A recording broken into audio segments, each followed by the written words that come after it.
Ya está con nosotros Everardo Lovera en Campo Limpio.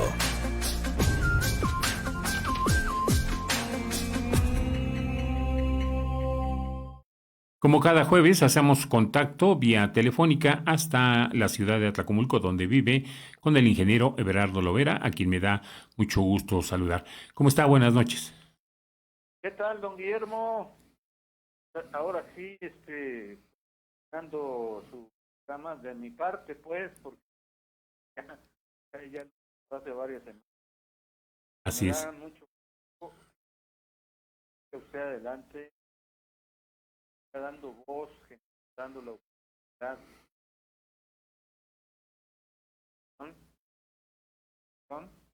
para explicar la problemática según hacer propuestas también. Bien, pues bueno, iniciamos en esta nueva etapa, en este nuevo horario, pero pues ya tenemos varios años aquí. En fin, hoy nos hablará acerca del Programa Nacional de Semillas y el arancel que se acaba de aplicar al maíz blanco. Y esto resulta preocupante. Adelante. Sí, pues. A ver, siga hablando, por favor. A ver, le sigo. Le decía que pues esto tampoco es un gesto especial de este gobierno, sino que está contemplado en los artículos 25 y 26 de la Constitución, y en donde establece que corresponde al Estado la rectoría del desarrollo nacional, garantizando que sea integral y sustentable, que esto contribuye a la distribución equitativa de los ingresos y la riqueza. De ahí se desprende, pues, el Plan Nacional de Desarrollo y uno de sus objetivos o de sus actividades principales tiene que ver con la agricultura. La agricultura, pues, es la actividad indispensable para la especie humana, indispensable. Y hay muchas formas, se ha desarrollado en diferentes condiciones, culturas, civilizaciones, y bueno, pues aquí en México, en este momento, con datos los más recientes que reporta el Sistema de Información Agropecuaria, se están cultivando 21.2 millones de hectáreas. El 79% de esa superficie se ocupa con 9 especies, las especies más importantes para pues, el sustento humano y animal. En este caso inicia con el maíz, que es el más importante, luego siguen todas las forrajeras, los pastizales, las alfalfas, luego otro semiforrajero que es el sorgo, luego el frijol, la caña, el café, la avena, el trigo y el arroz. En estas 9 especies está pues la mayor parte de la superficie ocupada. El 13% de esa superficie, que sería 2.3 millones de hectáreas, se dedica a frutales y un poquito más de 500,000 de hectáreas a hortalizas. Pero entre estas dos, de frutales y hortalizas, se obtiene el 40% del valor de la producción. ¿Por qué? Pues porque ocupa mucha mano de obra, ocupa mucha tecnología, maquinaria, otros insumos y en especial agua. Entonces, es todo el conjunto de estos insumos y de estos elementos, entre ellos en especial la mano de obra y la tecnología, pues es como se establecen los focos locales de desarrollo, y así pues podemos decir el Bajío, la Laguna, el noroeste, donde están las grandes superficies, las grandes empresas, los emporios, porque en primer lugar hay agua. Sinaloa, ¿por qué produce mucho maíz? Casi 6 millones de toneladas de maíz en el otoño-invierno, porque ocupa el agua de las presas que reciben de la sierra de Chihuahua y Durango. Entonces, en esa parte plana que tiene Sonora, Sinaloa, un pedacito de Nayarit, pues es agua de lluvia captada que luego la ocupan para la irrigación. Entonces, decíamos, de entre ellos, de todos esos insumos, pues el que inicia la cadena es la semilla, porque se puede tener todo lo demás, pero si no se tiene semilla, pues no puede haber agricultura sin semilla. Entonces, reforzando un poquito el tema, pues en México actualmente se está gastando o se invierte el concepto de semillas en dólares, 1,000 millones de dólares. Y hay alrededor de 600 empresas que se dedican a producir, desarrollar, investigar semillas. De ese, llamémosle sector semillero, pues predominan las transnacionales porque ellos tienen todo. Tienen el capital, que con eso pues empieza el dominio. Tienen los científicos, tienen los especialistas, los laboratorios, tienen forma de ocupar las tierras o rentarlas para avanzar en diferentes ciclos. Y luego siguen las empresas nacionales grandes que también producen su semilla propia, que tienen igual sus laboratorios y sus especialistas. Por último quedan las empresas nacionales pequeñas, que son algunas de las que conocemos aquí en el Estado de México, porque producen para áreas, dijéramos, nichos pequeños, y dependen de los investigadores que paga el gobierno o las fundaciones, y que producen las líneas puras, que hacen la semilla básica, que después al multiplicarla se produce la semilla certificada, que es la comercial. Y por último está la red de los comercializadores, que pueden ser muy pequeñitos y pueden ser medianos o grandes, que son los que pues ya tiene uno el contacto. Me refiero al productor, encuentra ahí la semilla, el fertilizante y otros venenos, ¿no? Los herbicidas, que son, algunos le llaman las tiendas agropecuarias o veterinarias, porque a veces se conjunta con los forrajes. ¿Por qué tenemos que mencionar esta cadena? Porque decíamos, ahí se inicia todo un ciclo productivo y económico que al final de cuentas se ve también impactado por otras circunstancias. Voy a mencionar algunas. Decíamos, a más disponibilidad de agua, de riego, se incrementa el potencial de rendimiento, porque ahí se le invierten más semillas, más maquinaria, más agroquímicos y por supuesto en superficies grandes, en superficies mayores. ¿Cuál es el resultado de todo ello? Más negocio. Por el otro extremo, donde no hay riego, su potencial es menor, no se usan semillas caras, se usan semillas nativas o semillas criollas. No dependen, estos productores no van tanto o no dependen de las semillas híbridas o las semillas comerciales, sino de su propia selección de sus semillas criollas o nativas. Ahí están, cuando menos dos, dijéramos, estratos de producción y productividad.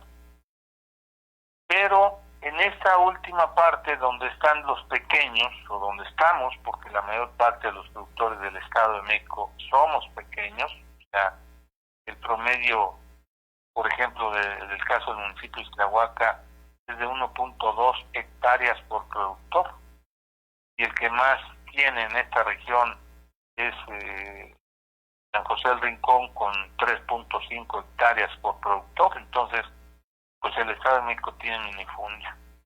Y por ello también se ha invertido muy poco, tanto de las empresas como de la parte gubernamental, se ha invertido muy poco en desarrollar semillas. Entonces, no se ha aprovechado, y aquí es donde empieza la propuesta de nosotros.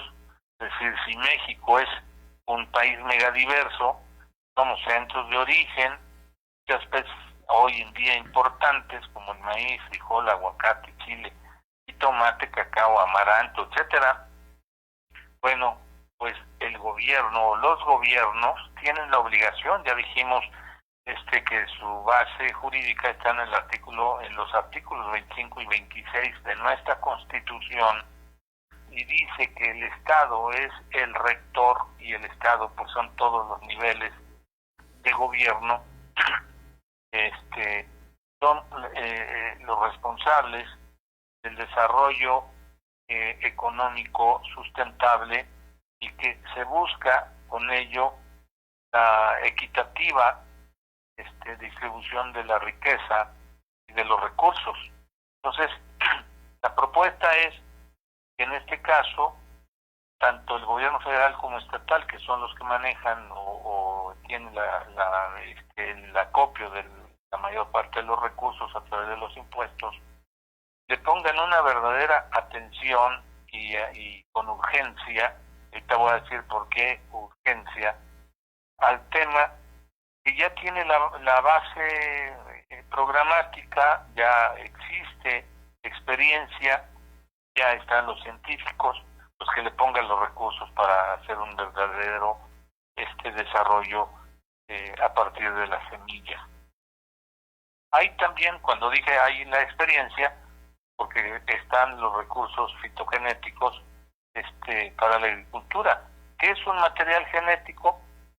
Pues porque tiene un valor real o potencial para la alimentación humana, y tenemos todavía especies silvestres que se recolectan, pero que son muy útiles, que pueden servir incluso para hacer algunas mejoras en los próximos años o décadas, y que pueden incorporarse para aprovechar esa megadiversidad y mejorar sustancialmente la alimentación, pero no vista para lucrar, sino para distribuir la riqueza, cuidar el medio ambiente y la salud de las personas, tanto de los que producen como de los que consumimos.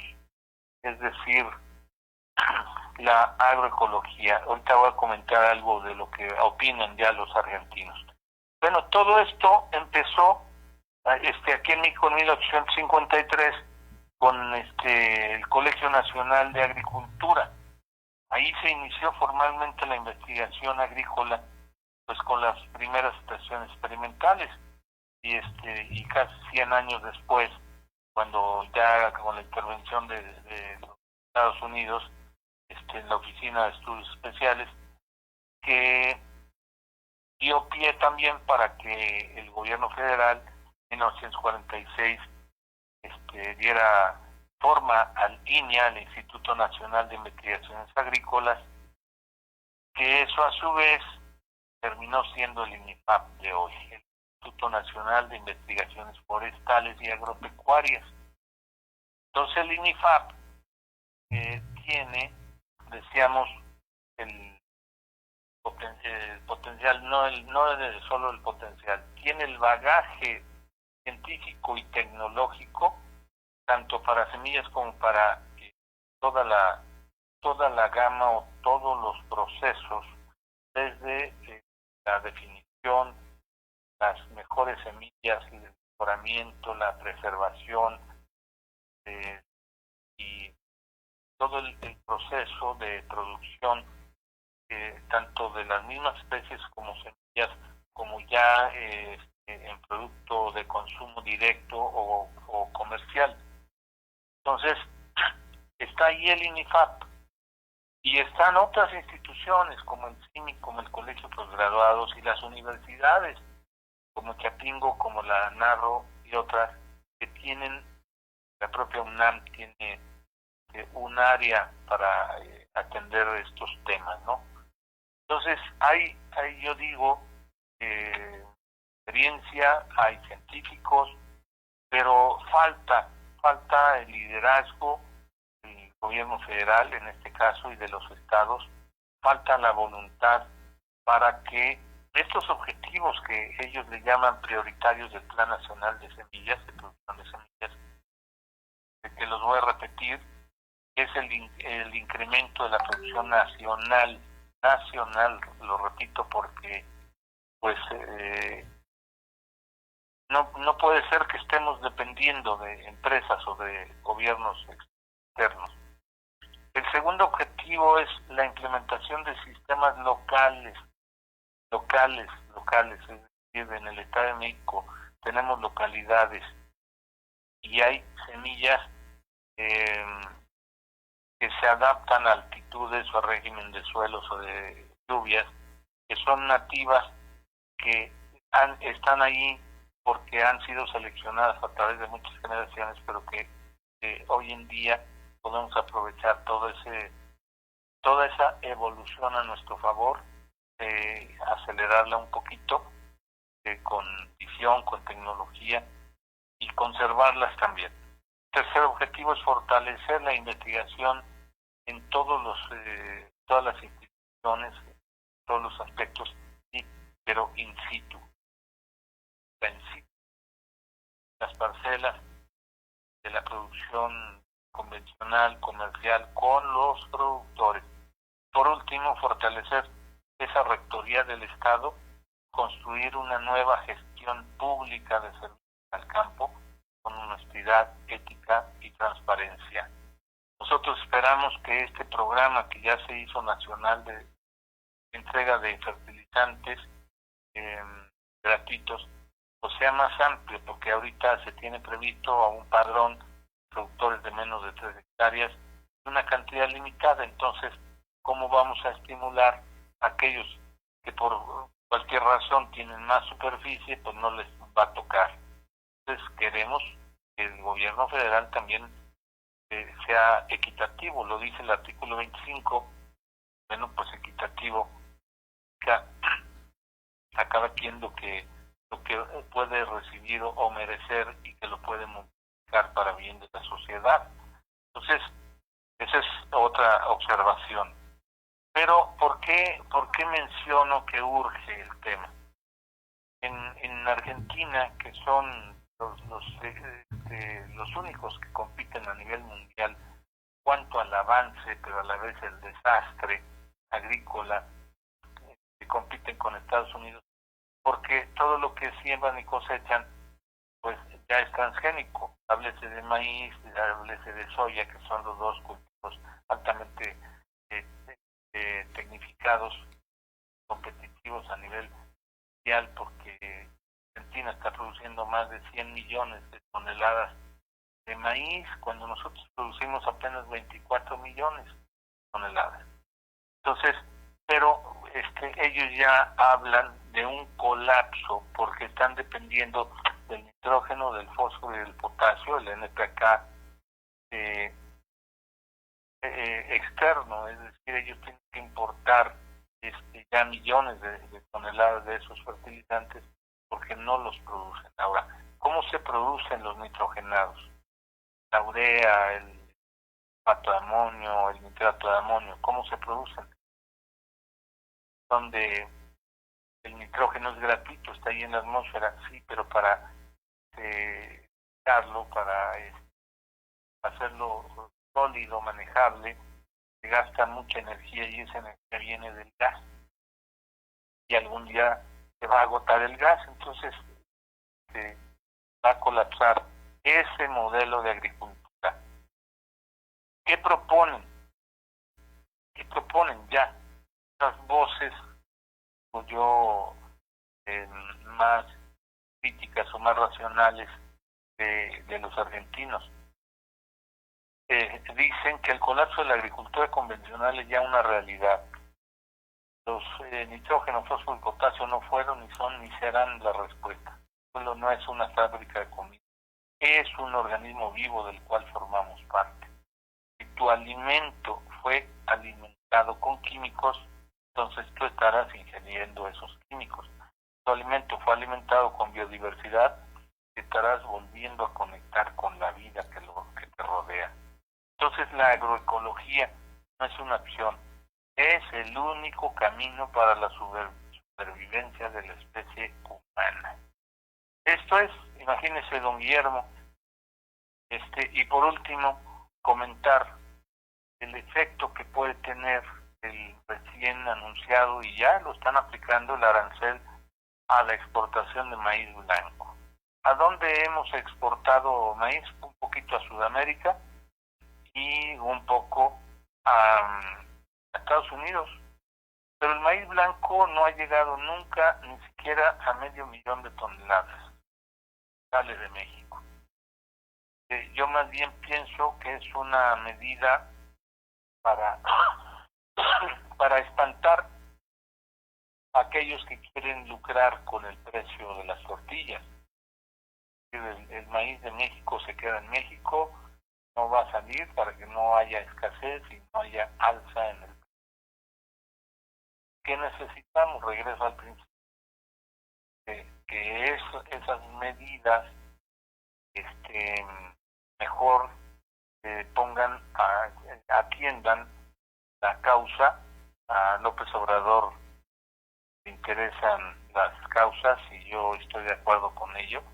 Las causas de los problemas hay que observarlos, medirlos y combatir las causas de lo malo. Entonces, en este caso, para lograr una verdadera y auténtica soberanía alimentaria, tenemos que ponernos metas, pero ponerle los recursos suficientes de plazo inmediato, como es el caso de las semillas, los fertilizantes, pero de mediano plazo serán las semillas adaptadas a nosotros sin depender de empresas o gobiernos extranjeros, y hacer, ¿por qué no, un plan de largo plazo a 50 años para lograr la autosuficiencia en muchos aspectos, pero aprovechando nuestro modelo de producción y de alimentación? En eso coincido, que es todo eso pues viene de esa cultura tan rica que hemos heredado. ¿Cómo ve, don Guillermo? Pues preocupante porque suena, como le dijera, suena recaudador aplicar un impuesto. Aparentemente podría obtener mucho el gobierno, pero no les vaya a pasar lo que en Argentina. Allá, para los productores de soya, el impuesto es de, por ejemplo, para hacerlo fácil, por cada peso que producen los productores de soya, 69 centavos son de impuestos. ¿Cómo la ve? Fíjense, bueno, puede ser un modelo aplicable a ellos porque se concentró mucho la tierra. En Argentina hemos tenido pues algún intercambio de experiencias, se invirtió mucho en maquinaria, en semillas, pero ahora el concepto de industria de los alimentos, cuando ya no se habla de la agricultura, es decir, el viejo concepto de agricultura, ¿no? De que es el manejo de las especies vegetales y animales que se domesticaron para beneficio del ser humano. Entonces, el hablar de industria de los alimentos, pues ya da otra connotación que nos lleva al lucro y que nos ha llevado o nos está llevando pues al abuso, al saqueo de los recursos y a lo que pues todo el mundo habla en los discursos del cambio climático, y que yo digo tenemos que ser responsables en lo individual, en lo social, pero que tenemos que también exigirle al gobierno que vaya por delante, tanto en leyes como en programas, como en el ejemplo, ¿no? Ponga el ejemplo. Muy bien. ¿Algo que quiera agregar? Pues que me da gusto reintegrarme con usted, don Guillermo, y pues seguir aportando espero que sea de utilidad pues para las gentes que son, pues que tienen algún interés en estos temas. Muchas gracias. Al contrario, gracias al ingeniero Everardo Lovera. Hacemos una pausa.